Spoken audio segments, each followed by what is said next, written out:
welcome back to the deep dive. Look, before we even get started today, I need to look you in the eye, metaphorically speaking, and ask you to do something important. Yeah. We are covering a book today that most algorithms would probably prefer to bury deep underground. Oh, absolutely. So if you value this kind of independent analysis and you want to keep hearing deep dives on texts this volatile, you need to help us outsmart the machine. It's crucial. Please hit that like button and subscribe to the show right now.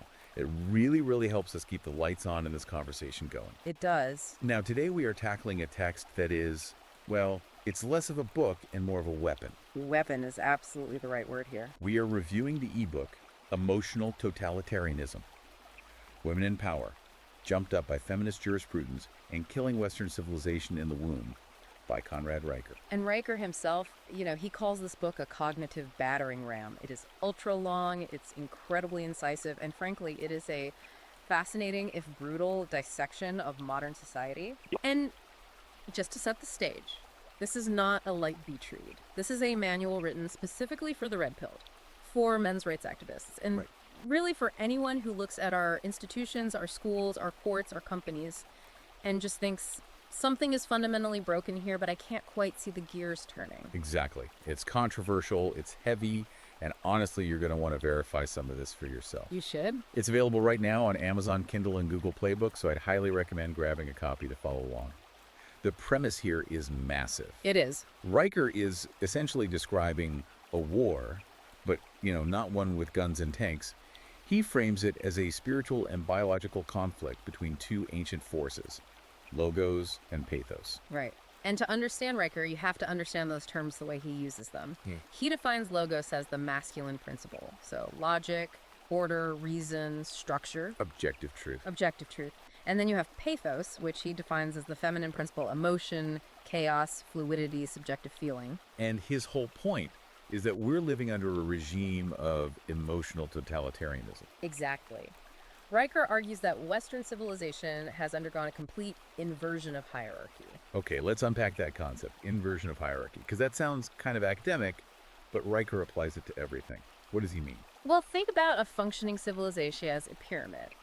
In Riker's view, the top of that pyramid, the ruling principle, should be objective facts, logos. Right. Feelings exist, of course, but they are subordinate to reality. If the building is on fire, it doesn't matter if you feel safe. The fire is real. Sure. But Riker argues that in our system, that pyramid has been flipped upside down.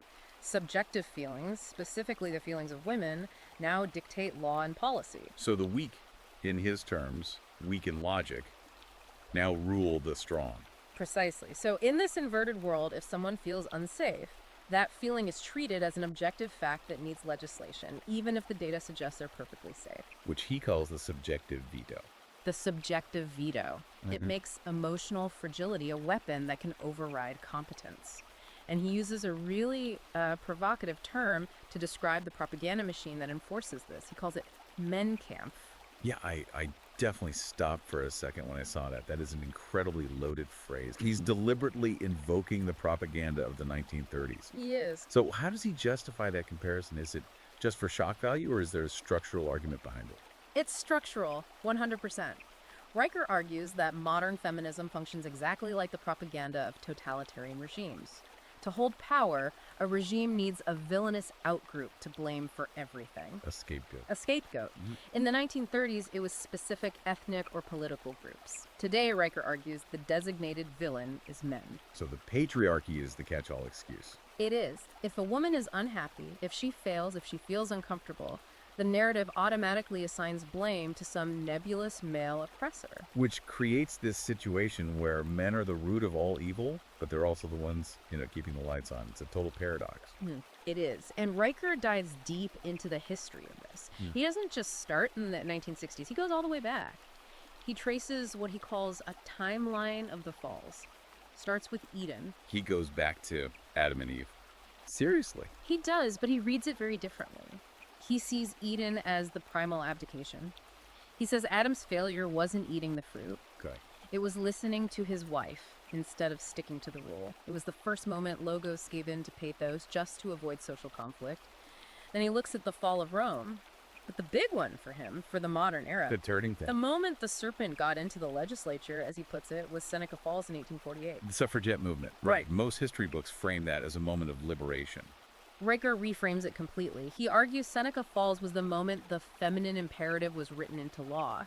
He points out that their declaration of sentiments demanded rights without any corresponding responsibilities. Yeah. In the classic male world, common law rights and duties are always linked. You get the right to vote because you have the duty to be drafted to die for the state. And he's saying 1848 started to break that link. It began the decoupling of authority from responsibility, which paved the way for what he calls the womb of the beast, which is our current culture. So if the legal structure was inverted then, the next question is, who's paying for all this?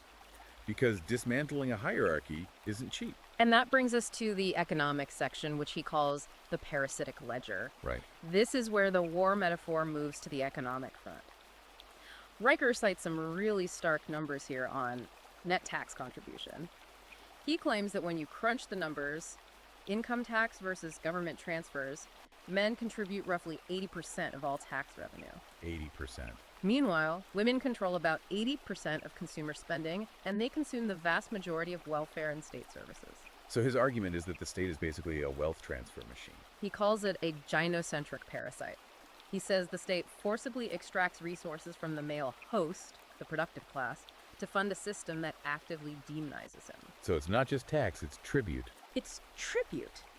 And he couples this with what he calls the jumped up phenomenon. It's jumped up. That's his term for affirmative action, isn't it? Yes, but specifically the psychological effect. He argues that cultural Marxism and diversity quotas have jumped up women into positions of power beyond their natural competence, And he contrasts this with with what he calls the aegis of the patriarchy.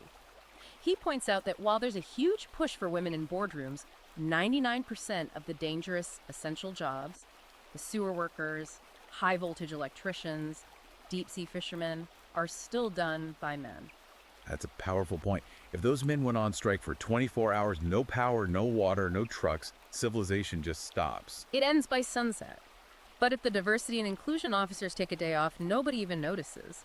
Riker argues that women have confused the safety men built for them with their own power, They're standing on the balcony of a fortress men build and guard it. claiming they don't need the guards anymore, not realizing the only reason they're safe is because the guards are still there. This leads right into the enforcement mechanism. If the economy is the fuel, the legal system is the weapon. He talks about the shift from common law to feminist jurisprudence.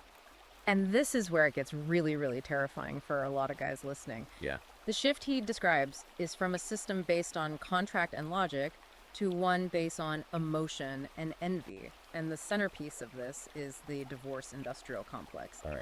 Riker analyzes no fault divorce not as a freedom, but as a unilateral breach of contract that the state actually rewards. He says marriage is the only contract where the person who breaks it gets rewarded with the other person's stuff. Exactly. And he mentions the starter wife premium and the suicide stats. We should probably pause on that. The numbers are just tragic. Men are killing themselves at astronomically higher rates after a divorce. And Riker connects those deaths directly to the government's wallet. He breaks down Title IV Uday of the Social Security Act.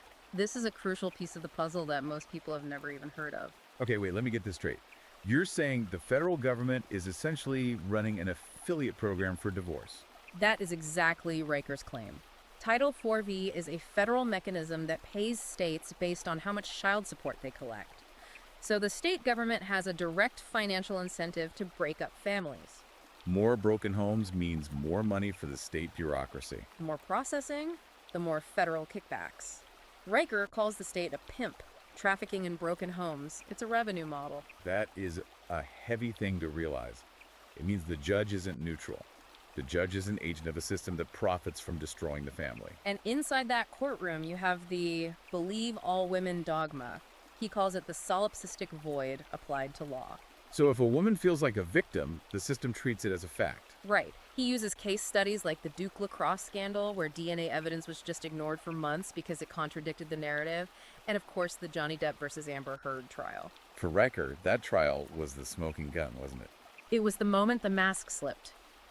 He argues it was the first time the public really saw the hydra of feminist storytelling collide with the hard wall of evidence. It showed that believe all women was never about truth. It was about power. It was about power. And he has a lot to say about HR departments, too. He calls them the Stasi. I think a lot of guys have felt that, walking on eggshells at work. Yes. The enforcement arm of the feminist church. Riker argues HR isn't there to manage resources, it's there to filter out competent, high testosterone men. By policing language. By policing language and behavior to create a safe space for female sensibilities.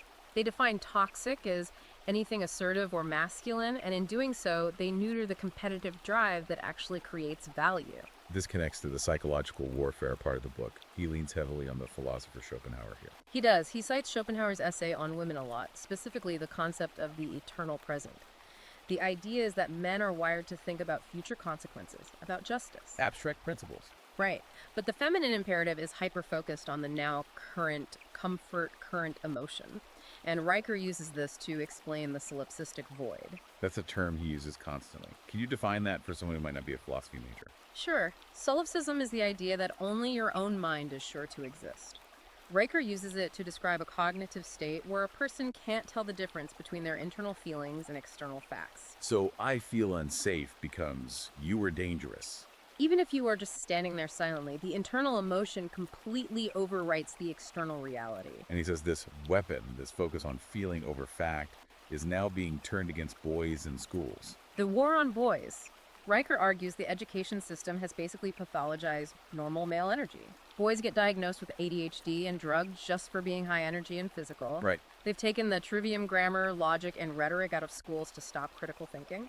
The goal, he says, is to crush toxic masculinity, which he just reframes as stoic resilience and competence. The system fears male strength, so it medicates it out of existence. Before the boy even hits puberty. We have to talk about this section on the culture of death. This is probably the darkest part of the whole thing, but it flows logically from everything else. It does. If you have this inverted hierarchy and this parasitic economy, where does it all lead? Riker throws out a number that just stops you cold. 1 billion. 1 billion abortions since 1980. He calls this the womb of the beast. He lays out what he calls the irrefutable syllogism of life. His argument is simple. Very simple. Okay. At conception, there is a distinct genetic code that is neither the mother nor the father. Therefore, it is a life. He sees the womb turning from a cradle into a tomb as the ultimate spiritual inversion of the West. The ultimate triumph of pathos. I don't feel like being a mother right now. Over logos. Over the biological reality of life. Yeah. And he links this directly to demographic collapse. This isn't just morality for him, it's math. The importation paradox. Exactly.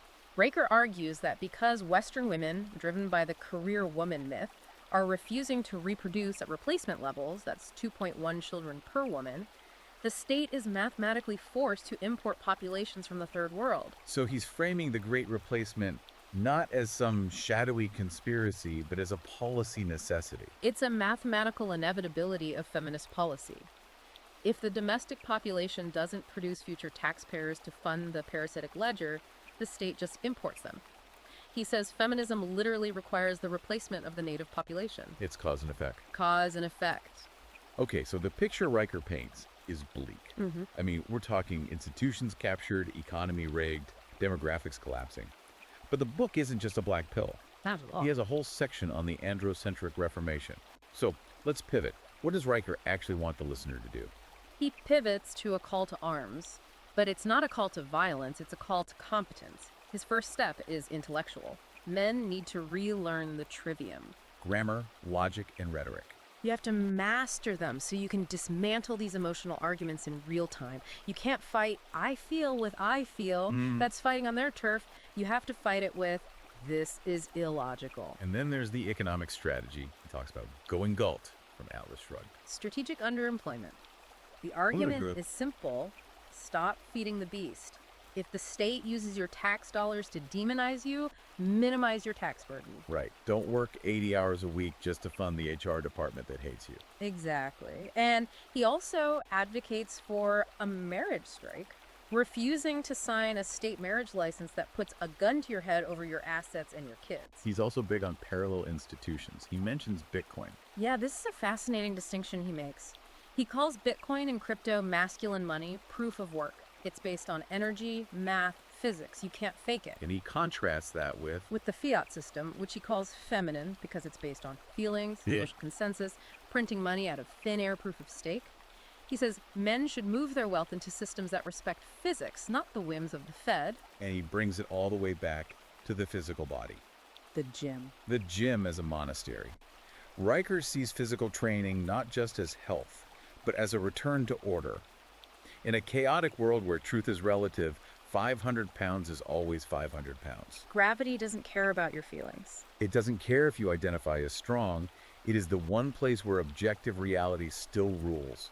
He argues men need to inhabit that space to deprogram themselves. He ends with a prophecy of sorts. 1,000-year golden age. That's a bold claim. He believes the current system is unsustainable. It consumes more than it produces. Eventually, the parasite kills the host, or the host shakes off the parasite. And his argument is that if men can rebuild these institutions, Reclaim logos, build parallel economies, and reject the guilt, we can enter a new golden age of reason and competence. But it requires total non-compliance with the emotional totalitarian. that is a lot to process. But I guess he calls it a cognitive battering ram for a reason. It's meant to break through years of conditioning. It challenges you to look in the mirror. Riker's final challenge is powerful. Do not apologize for your strength. Do not negotiate with the emotional totalitarian. Build the new world on the bedrock of truth. The patriarchal renaissance is here. And on that note, if this deep dive sparked something in you, or even if it just made you angry, you need to go to the source. Don't take our word for it. Please don't. The book is Emotional Totalitarianism by Conrad Riker. Go check it out on Amazon, Kindle, or Google Playbooks right now. It is ultra long, it is incisive, and it is fascinating. And for more of this kind of analysis, you should follow the author directly. He's at Conrad Riker on Substack. That's where the real-time analysis is happening. Absolutely. And finally, if you're still with us, make sure you've hit that subscribe button for the deep dive. We are here to help you unpack the most important and the most dangerous ideas out there. Thanks for listening. We'll see you in the next deep dive.